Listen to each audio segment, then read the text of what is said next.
এত সুন্দর ওয়েদারে যদি গরম ভাতের সাথে এরকম তুলতুলে মাটন কষা পড়ে না, উফ, জাস্ট জমে যায় ব্যাপারটা।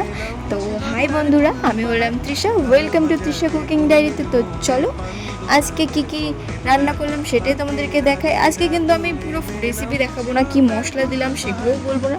তোমরা যদি চাও যে দিদি ভাই তুমি কিভাবে খাসির মাংসটা করলে, কি কি মশলা দিলে, কমেন্টে এসে বলে যেও। তাহলে রেসিপিটা যদি দেখতে চাও তাহলে অবশ্যই আমি তোমাদেরকে পরে নেক্সট ভিডিওতে রেসিপি, মশলাগুলো সব, উপকরণগুলো সব দেখাবো। আমি কিন্তু প্রেশারে করবো না, কিন্তু আমি কিন্তু কড়াইয়েই করবো। 2 ঘন্টা, জাস্ট 2 ঘন্টার মধ্যে এরকম সফট তুলতুলে খাসির মাংস হয়ে যাবে। ও 2 ঘন্টার মধ্যে না তুমি মানে সব মশলা দিয়ে জল ঢেলে দিয়ে বসিয়ে দিলে 2 ঘন্টার জন্য। আর 2 ঘন্টার মধ্যে তুমি যা যা কাজ করতে পারো, যাবতীয় তোমার সংসারের কাজ করতে পারো, বা টুকটাক তুমি পাশে যদি আরও চাও রান্না করতে তো রান্নাও করতে পারো।